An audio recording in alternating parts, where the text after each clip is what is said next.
Okay, what is the big deal if you're cooking it already? I don't know how to use it. You know, that looks like a muffin. Just so you know, there's little wings that come out on the side right here, and they got the slot, and you got to pinch them down to get them in and out because they got grooves. Well, you're gonna have to show me how to do it. Okay. Some nights I'd just rather cook out of here because I can feel bowl fuller.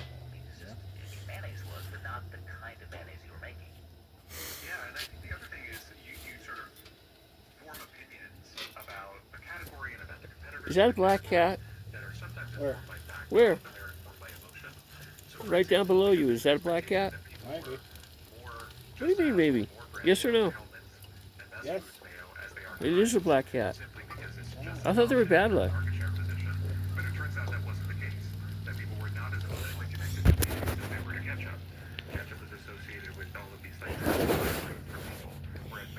Oh, I need to take a shower.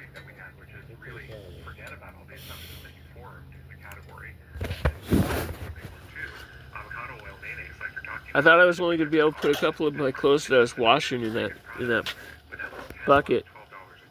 I only had three shirts and a pair of pants, and that's it. Filled it up with water, filled it up with soap, and let it sit for a while. Hang it out here with the thing over there. When they get dried, I'll bring them in. If it starts to rain, I'll put them on hangers. Yay! There's my black kitty. If it starts to rain, it'll be the rinse cycle, right? Yeah, good idea.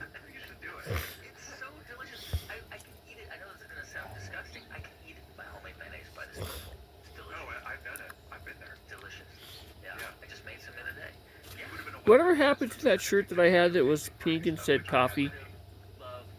3 or 4 different times on it. I can't find it. That's the only one I can't find. Probably in a clothes basket somewhere.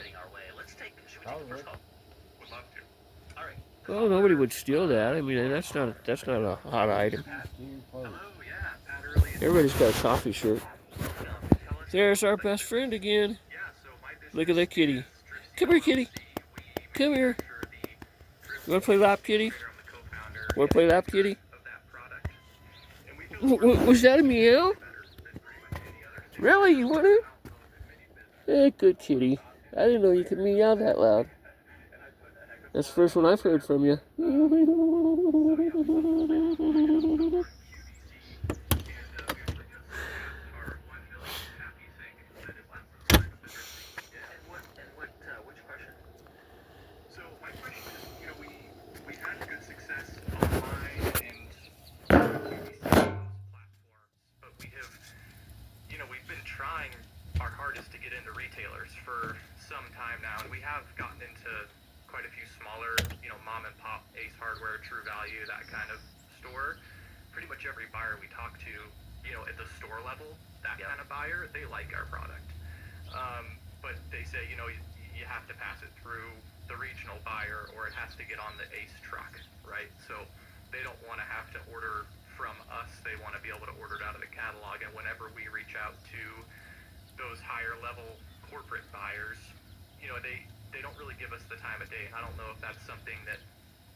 I do it like this so I can save the water.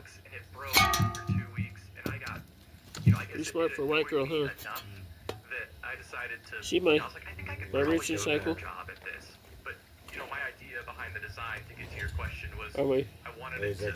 My wash. Is that your agitation part of the washing machine? Huh? Is that your agitation part of the wash? Agitation? Yeah, well, because that's what actually cleans the clothes is it moving around. Yeah, probably.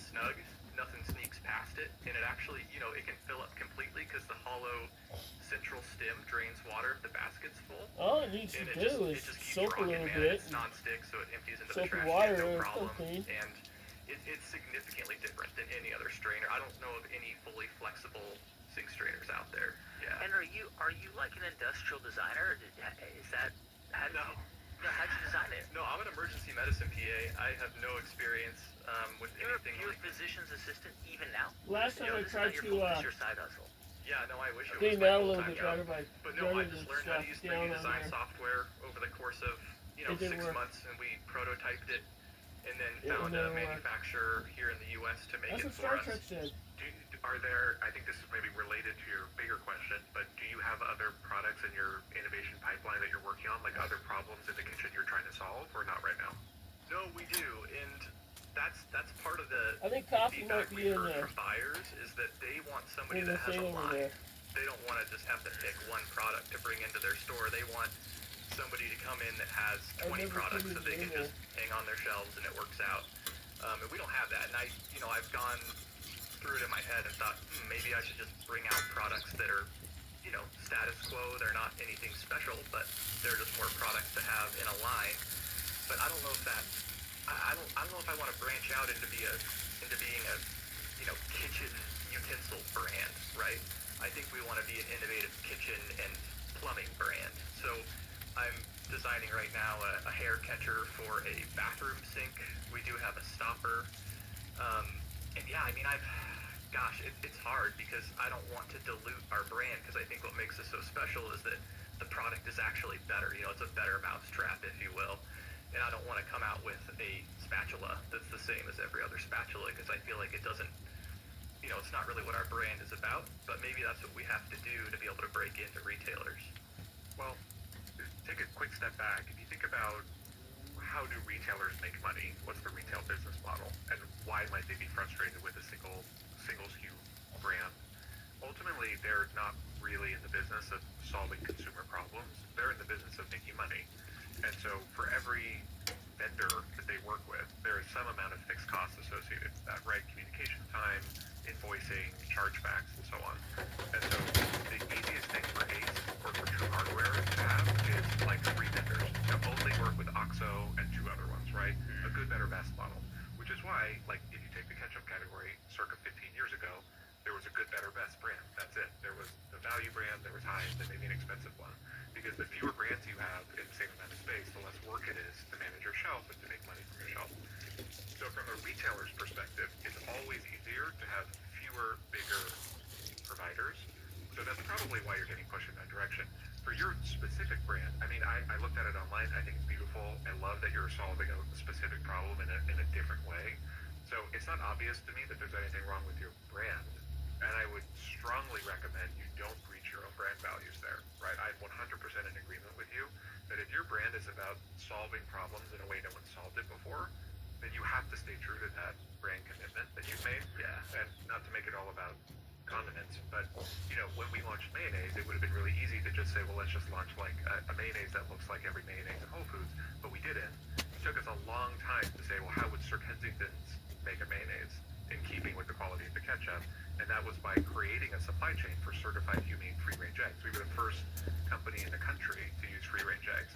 And that took longer, it was harder, but it was a unique solution that suited us. So I think the equivalent here is true. Don't just come out with 10 things and be like a slightly more expensive OXO, because they already have OXO. Right.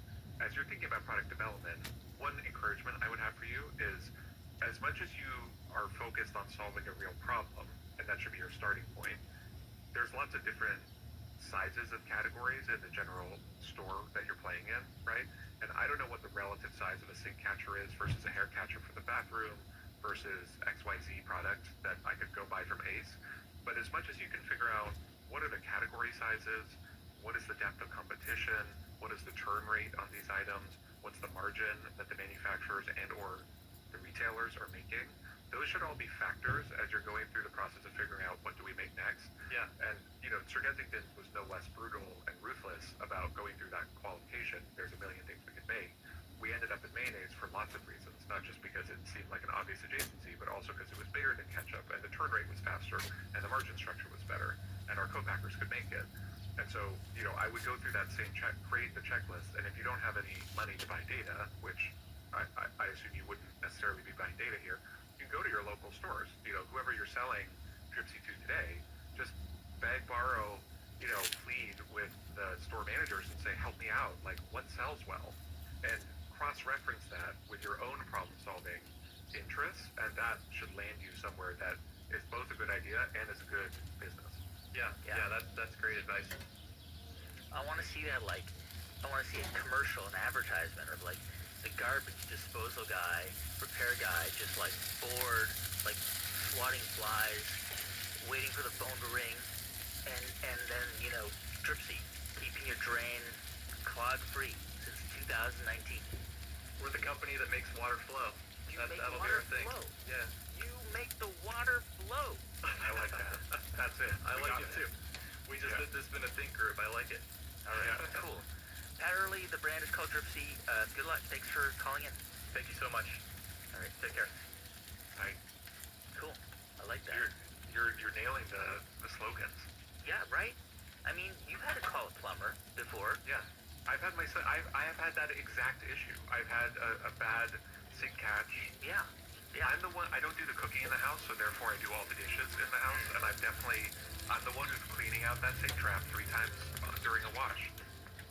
Okay, Mark, we're going to take a quick break, but when we come back, a taco shop owner who's about to get a very competitive neighbor, Chipotle. Stay with us. I'm Guy Raz, and you're listening to the Advice Line right here on How I Built This. CPR serves the people of Colorado thanks to generous investments from the community, including from leadership partners Buzz and Georgianne Victor. Thank you for your support. There's information about philanthropic giving at cpr.org.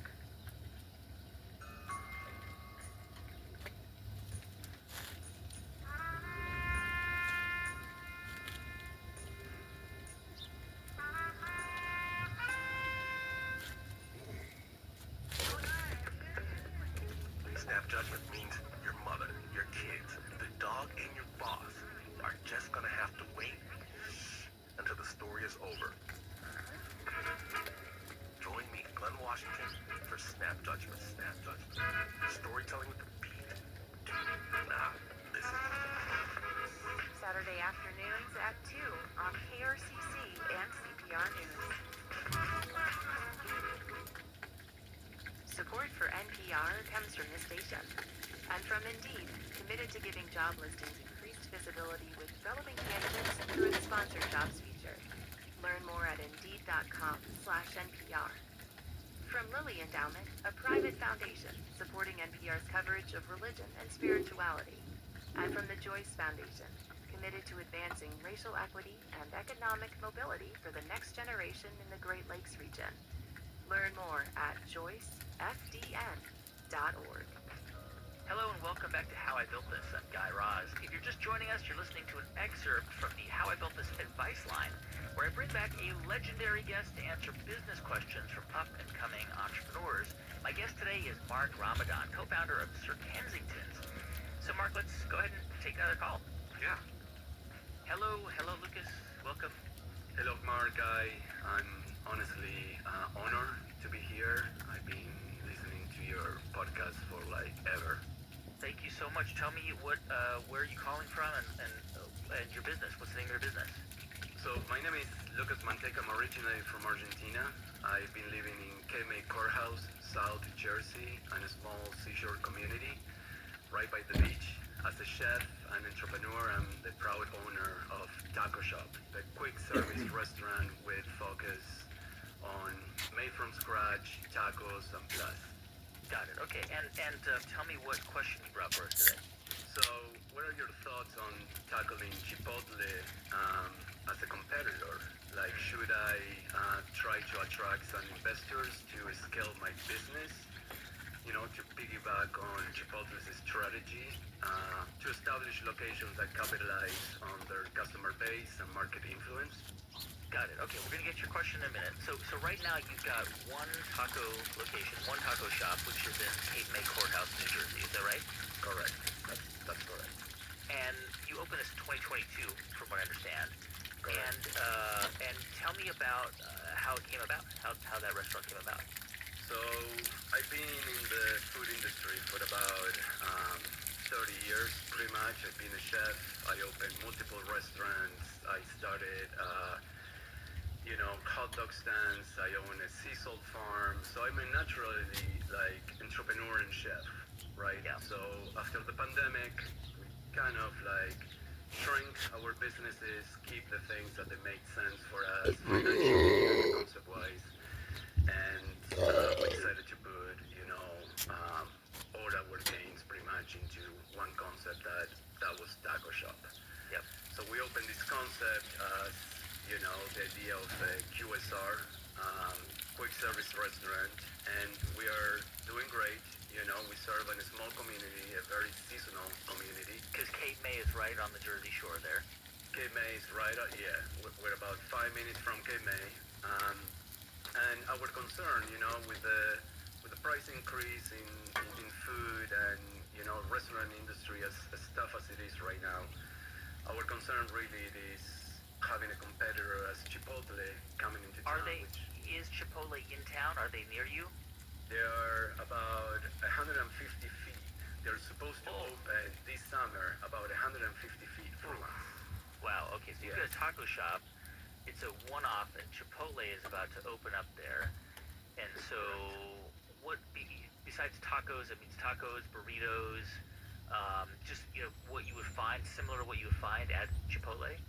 So, from a starting point, me being a chef, I did a huge market study before I started this concept, and I wanted to differentiate ourselves from any competitor, including Chipotle. So we thought focusing on tacos was the smart thing to do. We don't have an assembly line. We do kind of a cook to order, but we're really fast, right? So everything it's been designed to be out within 5 minutes.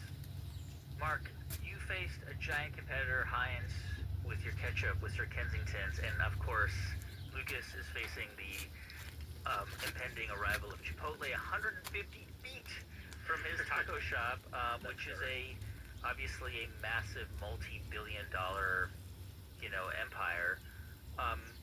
Any initial thoughts before we dive into his question? Well, first of all, I'm happy to hear that you made it out of the pandemic and you have a concept that's working. Yes. So congratulations, because a lot of restaurateurs and chefs did not. So you should feel at least proud of where you've gotten to. I think at the highest level, competing with a monolith, any major company, you just have to recognize there are some things that they do very well and some things that they would just never do. And the things that they do very well are systems, routine, predictability, dependability, and usually cost and price, right? So that means they're very good. Chipotle is an excellent example of a restaurant that has managed to maintain the expected level of quality at significant scale, but no one would call it a local taco spot. They're not good at creating Yeah, well, you can serve those in. local community feel in their stores. And so, my initial Why don't you instinct put the is food up there for the cat? don't compete with Chipotle doing what Chipotle Because I does. dumped the hot Chipotle's grease gonna on it. out-Chipotle you I didn't 10 want days him to out of burn 10, himself. right? Yeah. They've That'd be built cool. the machine to do that. But when you go into a local restaurant, you expect to have a local feel there, whether that's local performers or musicians, local additions to the menu, or even a little local market there. These are just random examples of how do you make your store not feel like a competitor to the chain restaurant next door, but actually its own completely new thing. And one part of that equation is you. It's the personalities behind the counter, right? It's the people. Because what is a hospitality experience if not people? And then the second is the environment. I mean, the food, maybe you both serve tacos, but that's almost incidental to the emotional experience you're delivering. Right. And to be honest, it's the idea behind taco shop as well. It's trust the chef behind the scene, that is going to offer you the best experience that we can, and fast. And going back to the atmosphere is my wife wife, she's a designer, go, Blackie. and we take a lot of pride as well Hmm? about the atmosphere. There you go, Blackie. You know, it's like we make sure that we Blackie? didn't copy Yeah, absolutely all your anything, flavor and that it was well, already, she's the one, you know, or he's the within, one that's always you know, after our the food, right? competitors or marketplace. We created a very, very unique concept. You know, Mark, I think that you're onto something really important here, which is, because I know, Lucas, you're wondering, should I bring on investors? How do I sort of grow this? Because ultimately your idea is to grow this and to scale this, right? But Right. initially, the immediate threat is this Chipotle coming. And let's be honest, Chipotle is a great chain. It makes high quality food. But here's where Chipotle underperforms. And here's where I think, Mark, you're exactly right about the community thing. Here's where you can really differentiate, and that is hot sauce. If you go to Chipotle, there's Tabasco and there's Tabasco Chipotle. You could just get a wall. Like right now, you could just have a wall of 200 hot sauces at Taco Shop, right? I mean, there's got to be people in New Jersey making hot sauce. I know there are people all over the country. Well, that's me, guy. That's we have four different sauces. We actually make our own hot sauces, and that's the only hot sauce that we serve at the restaurant. You know, you know, and again, we never thought that we were gonna be put on the field to compete in such a big league, and we didn't choose this. It happened, and now Chipotle coming in place, you know, we know that they're going to take 30% of our bottom margin, you know, and that is our concern, because being a seasonal business where, you know, our summer months are incredible and our winter months are a disaster, you know, 20% will really damage the business, so we're in front of a situation that we need to take action, and that's our concern. I would just say on the fundraising side, I would not recommend raising funds until you have a concept that you feel confident that is working. Not only because I think it puts you in a position where you now are suddenly owing people money and you don't necessarily have the runway ahead of you to pay them back, either through scaling or through selling the business. But I think it distracts you from what should be your core mission now, which is how do you deliver something that's valuable to your community, rather than how do you pay back your debt facility or pay back your investors. I work with a lot of restaurants, and those that are loaded up with debt can't focus on operations, and those loaded up with equity investors also are distracted from finding opportunities with their operations.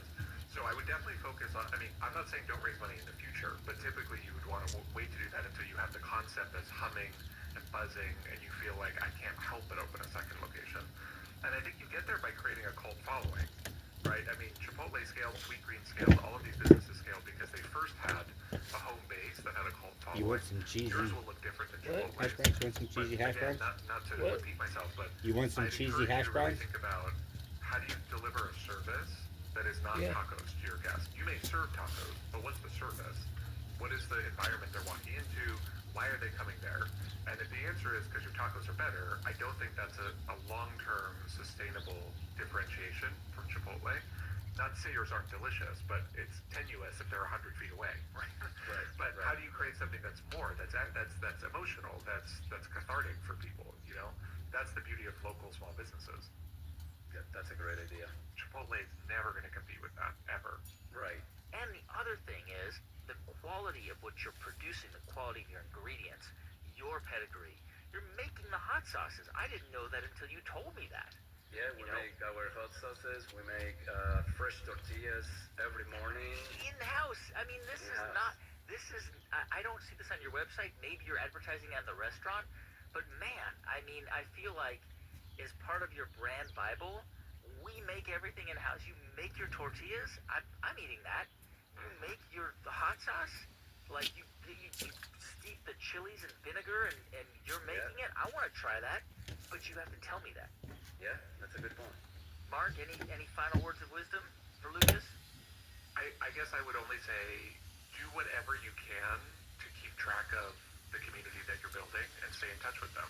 You know, whether you have a newsletter, which costs you nothing, right, or even just like some sort of way to keep track of who's coming in and out, to actually stay in touch, to let them know the events that are coming up, to let them know what kind of specials you're doing. Again, these are like the super low cost ways to stay close to that community and remind them that you're still there. Right. All right. Lucas, thank you so much for calling in. Thank you so much, guys. I appreciate it. It's Taco Shop. Good luck. Thank you so much. Wow. Mark, some serious questions. Yes. You know? Big ones. I mean, all of these are classic business issues, right? How do you compete with the incumbent? How do you make it through a period of high cost? How do you think about product development and innovation? How do you get retailers to listen to you? How do you build awareness for something that's brand new? These are all the challenges of virtually every business worth building. So yeah, absolutely. It all felt, all the categories were different, but all the problems were very familiar. I forget who said this, but someone more famous than me said, every time your business doubles, it breaks. And so running into these issues is something that everyone has to deal with. And being open and vulnerable to talk about it and get feedback is also okay. I felt like I was constantly putting on some sort of suit of armor every day, like pretending things were great, pretending that everything was going well, including with investors even when they could have helped. And so I think being aware that problems are constant and that people are desperate to help you if you ask for help, that would have been helpful to me. Yeah, for sure. Makes a lot of sense. Mark Ramadan, thank you so much for coming on to the advice line, coming back on to How I Built This. Thanks, Guy. This was great. And by the way, if you haven't heard Mark's episode of how he and Scott built Sir Kensington's, go back and check it out. It's an incredible story. You can find it in the podcast. He will also put a link in the podcast description. And also, don't forget to sign up for my newsletter at GuyRaz.com. We put a lot of great ideas and advice from the world's greatest entrepreneurs. We put a lot of work into it. It's really, really worth your time. If you are working on a business and you would like to be on this show, send us a 1-minute message that tells us about your business and the issues or questions that you'd like help with. And please make sure to tell us how to reach you. You can send us a voice memo at hibt@id.wondery.com or call 1-800-433-1298. You knew what I was thinking. There, and we will put all of this in the podcast You knew what I was on your thinking. smartphone. Thanks again. We'll see you next week. This episode was produced by Sam Paulson with music composed by Ramtin Arablouei. It was edited by John Isabella, and our audio engineer was Sina Lafredo. This hour of Planet Money and How I Built This was produced by Carrie Thompson. I'm Guy Raz, and you've been listening to How I Built This. Support for NPR comes from the station and from Progressive Insurance, working to help protect small businesses and the owners that run them, offering customizable coverages to salons, accounting